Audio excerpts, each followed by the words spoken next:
Hi friends, ഉണു വ്ളോഗ്സിലേക്ക് എല്ലാ കൂട്ടുകാർക്കും സ്വാഗതം. ഇന്ന് അടിപൊളി ടേസ്റ്റിലൊരു ചുമന്ന പയർ കൊണ്ടൊരു മെഴുക്കുവരട്ടി ഉണ്ടാക്കാം. അതെങ്ങനെ ഉണ്ടാക്കാൻ നോക്കാം. ബയോ വീഡിയോയിലേക്ക്. നല്ല ടേസ്റ്റുള്ള പയറാണ്. അത് ചെറുതായിട്ട് നമുക്ക് അരിഞ്ഞെടുക്കണം. കണ്ടത്തിലുണ്ടായ പയറാണ്. കഴിഞ്ഞ ദിവസം പറിച്ചുകൊണ്ട് വന്നു. അത് കഴുകിയെടുത്ത് മെഴുക്കുവരട്ടി ഉണ്ടാക്കാൻ പോവുകയാണ് കേട്ടോ. വീട്ടിലുണ്ടായത് തന്നെ പയറാണ്. നല്ല രുചിയുള്ള പയറാണ്. പയറിൻ്റെ കൂടെ 2 സവാളയും ചെറുതായിട്ട് അരിഞ്ഞെടുത്തു, പച്ചമുളകും ചെറുതായിട്ട് അരിഞ്ഞെടുത്തിട്ടുണ്ട്. ചാനൽ സബ്സ്ക്രൈബ് ചെയ്യാത്ത കൂട്ടുകാരുണ്ടെങ്കിൽ ചാനൽ സബ്സ്ക്രൈബ് ചെയ്യുക, ലൈക്ക് ചെയ്യുക, ഷെയർ ചെയ്യുക.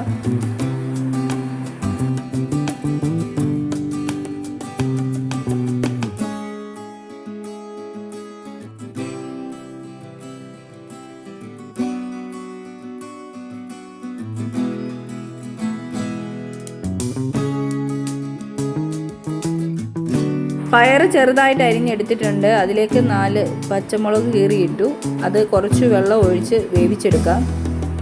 അത് അവിടുന്ന് വേകുന്ന സമയം കൊണ്ട് നമുക്ക് 2 സവാള ചെറുതായിട്ട് അരിഞ്ഞെടുക്കാം. അതൊന്ന് വഴറ്റിയെടുക്കണം. 2-3 വെളുത്തുള്ളി എടുത്തിട്ടുണ്ട്. ചട്ടി ചൂടായി വരുമ്പോഴത്തേന് എണ്ണ ഒഴിച്ചു കൊടുത്ത് അത് ചൂടായി വരുമ്പം അതിലേക്ക് ചതച്ച വെളുത്തുള്ളി ഇട്ട് കൊടുക്കാം. അത് വഴറ്റി കൊടുക്കാം. വഴറ്റിയതിലേക്ക് സവാള അരിഞ്ഞിട്ട് കൊടുക്കാം. വെളുത്തുള്ളി സവാളയും നല്ലപോലെ വഴറ്റിയെടുക്കാം. നല്ലപോലെ ചുമന്ന് വരുന്നിടം വരെ വഴറ്റി കൊടുക്കാം. എൻ്റെ ചാനൽ സബ്സ്ക്രൈബ് ചെയ്യാത്ത കൂട്ടുകാരുണ്ടെങ്കിൽ ചാനൽ സബ്സ്ക്രൈബ് ചെയ്യുക, ലൈക്ക് ചെയ്യുക, ഷെയർ ചെയ്യുക.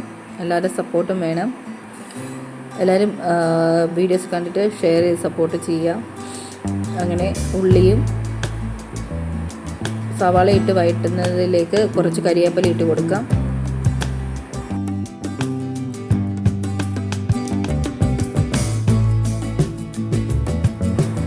പയറ് പകുതി വെന്തിട്ടുണ്ട്. അപ്പം കുറച്ച് വെള്ളം കൂടെ പറ്റാനുണ്ട്. അതിന് ശേഷം വെന്ത ശേഷം നമുക്ക് വഴറ്റുന്നതിലേക്ക് കുറച്ച് പയർ എടുത്ത് മെഴുക്കുവരട്ടിയാക്കാം.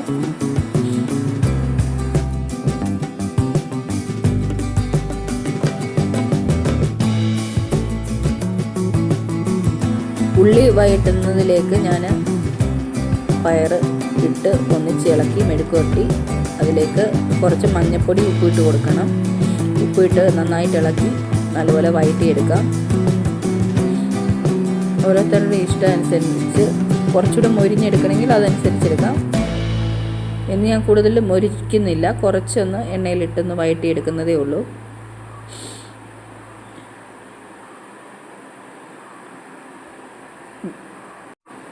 വ്യത്യസ്തമായിട്ടുള്ള വീഡിയോയുമായിട്ട് ഞാൻ വീണ്ടും വരുന്നതായിരിക്കും. അതുവരേക്കും ബൈ ഫ്രണ്ട്സ്.